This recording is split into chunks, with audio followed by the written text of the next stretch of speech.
Bienvenue dans Écho de réflexion, un espace où je partage avec vous des pistes de réflexion sur des sujets essentiels comme le bien-être, la résilience et bien d'autres.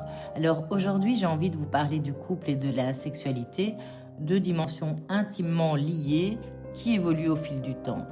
Si autrefois faire couple signifiait former une alliance, notamment pour assurer une descendance ou bâtir un patrimoine social, eh bien aujourd'hui, je crois qu'on recherche avant tout l'amour, l'épanouissement personnel et une connexion authentique. Et pourtant, malgré cette recherche, eh bien, on assiste à une multiplication des séparations, comme si, au lieu de grandir ensemble, eh bien, la plupart des couples vont inévitablement en s'éteignant. Pourquoi est-ce qu'on en arrive là? Parce que nous avons tendance à réduire justement le couple à la cohabitation, à un projet commun ou bien à l'élan des débuts où tout semble évident. Et pourtant, je crois que ce qui permet à un couple de traverser le temps ne tient pas seulement à ces éléments-là.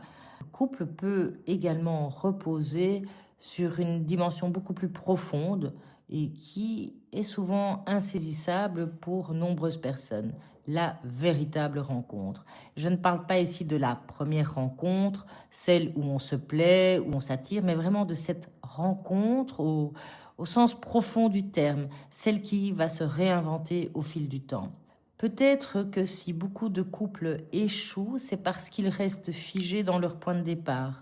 Ils se rencontrent, ils se séduisent, ils vivent cette période où l'autre semble être presque un miroir parfait, une espèce d'alter ego, et puis progressivement, le lien s'effrite. L'autre devient alors un étranger, voire parfois un obstacle à son propre épanouissement. C'est l'autre qui prend trop de place, c'est l'autre qui m'empêche de... Bref, ce qui manque, c'est cet espace pour que le couple puisse se dilater, continuer à se rencontrer au-delà des premières projections. La rencontre, est-ce que ce ne serait pas ce moment où l'on accepte d'être transformé par l'autre? Je vous invite à relire ou lire, découvrir Charles Pépin qui parle très bien de la rencontre. Mais combien de couples osent cette transformation? Restent dans une espèce de figement, de version d'eux-mêmes par peur du changement, par peur d'affronter ce que l'autre peut révéler en eux.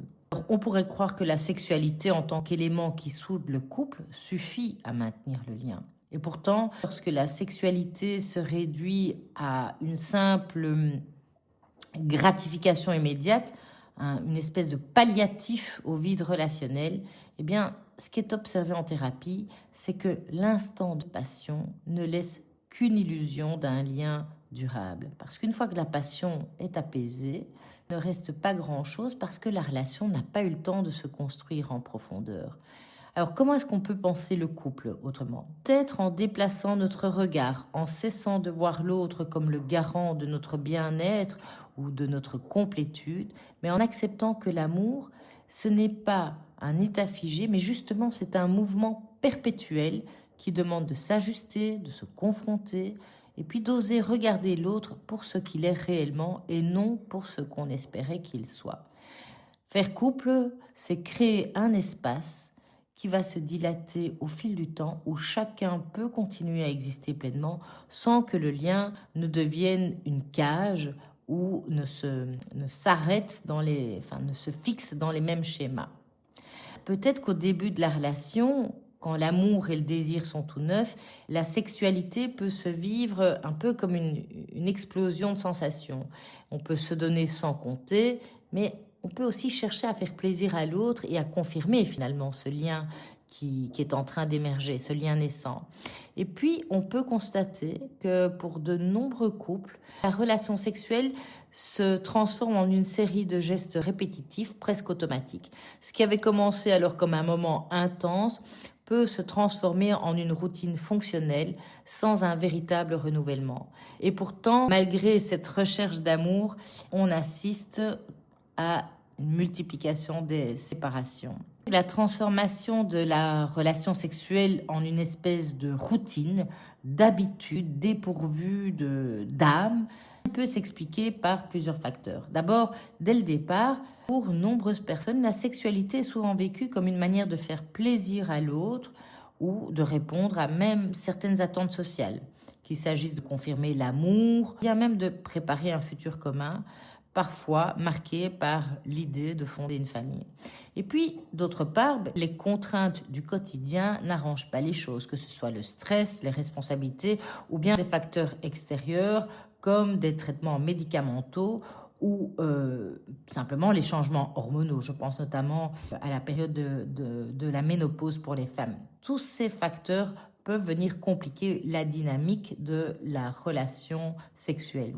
Il arrive que dès le début, finalement, ni l'homme ni la femme ne ressentent pleinement le plaisir de la relation sexuelle et donc pratiquent cette relation plutôt par obligation ou pour maintenir une certaine harmonie.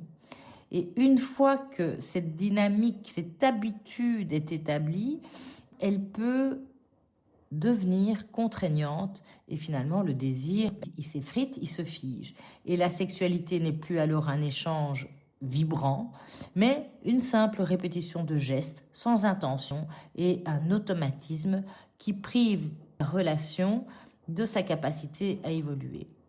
Alors, je crois qu'une des premières étapes pour renouveler la rencontre, c'est de se rencontrer soi-même, de se découvrir ou redécouvrir ses propres désirs et ses sensations. Je crois vraiment que c'est fondamental parce que c'est dans ce cheminement personnel que le plaisir cesse d'être simplement un moyen de faire plaisir à l'autre pour se donner la possibilité de devenir une source d'épanouissement individuel.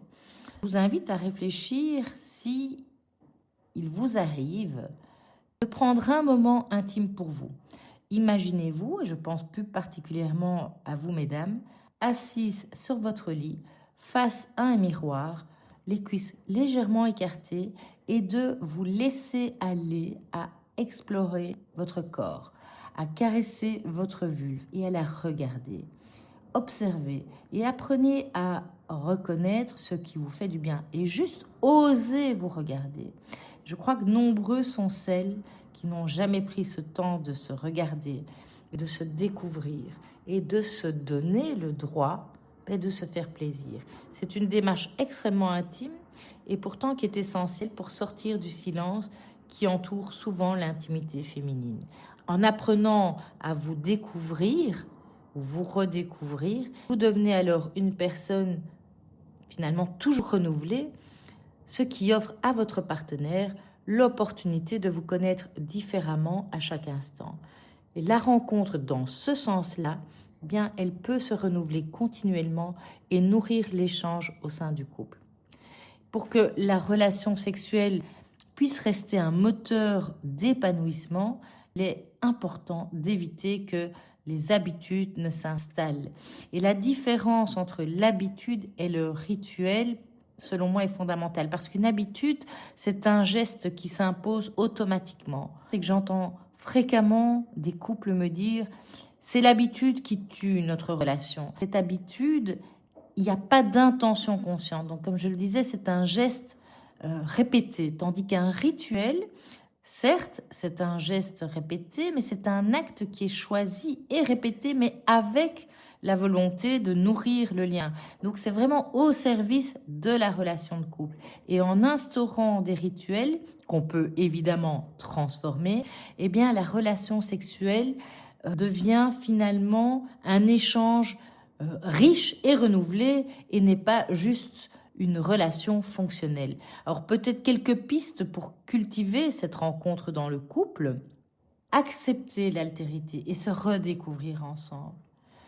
Comme je le disais il y a un instant, on se prend souvent pour le reflet parfait de l'autre.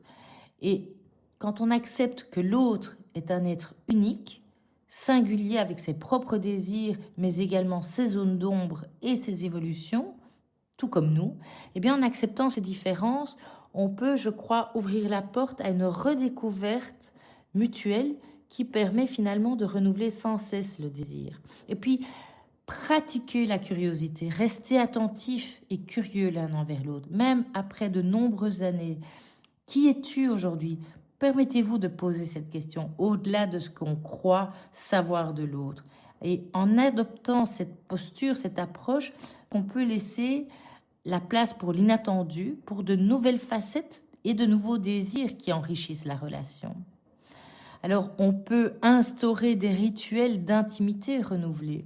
Plutôt que de répéter la même soirée, organiser des moments surprises, que ce soit un dîner aux chandelles, une sortie inédite ou des caresses exploratoires qui rompent avec la routine. On peut prendre le temps aussi d'échanger sur les ressentis, sur les fantasmes. Je rencontre des couples où, lorsqu'on aborde la sexualité, l'un des partenaires se montre mal à l'aise. Et je me souviens par exemple d'une dame qui disait que lorsque les enfants dorment chez ses parents et que son mari prépare le repas avec une bougie, avec une musique spéciale, elle sait qu'elle va passer à la casserole. Et donc, juste de passer à la casserole, ça illustre comment la sexualité est vécue comme subie et qui du coup peut devenir une contrainte. Donc, osez parler de vos fantasmes, nommez une nouvelle caresse, expérimentez une position ou un lieu différent.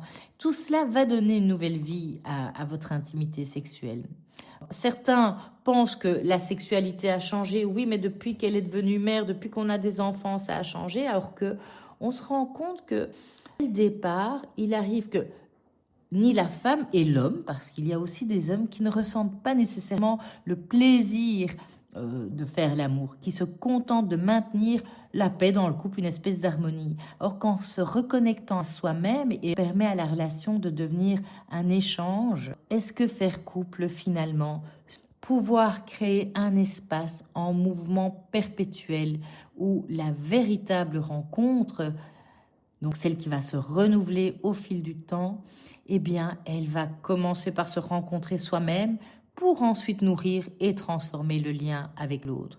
Et donc, au lieu de se contenter de la séduction initiale, eh bien, apprendre à cultiver encore et encore la rencontre.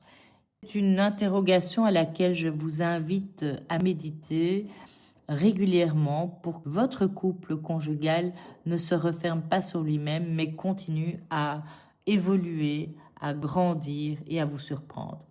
Merci d'avoir écouté cet épisode d'Écho de réflexion. Et puis surtout, si vous souhaitez partager vos expériences, poser vos questions, laisser un commentaire, n'hésitez pas. Ou encore m'interpeller en m'écrivant à mon adresse courriel qui, attention, a été modifiée, ridzikate3@gmail.com. Et puis surtout, continuez à explorer vos désirs, instaurer des rituels qui vous ressemblent et à faire de chaque rencontre une aventure renouvelée. À très bientôt pour un nouvel épisode d'Écho de réflexion.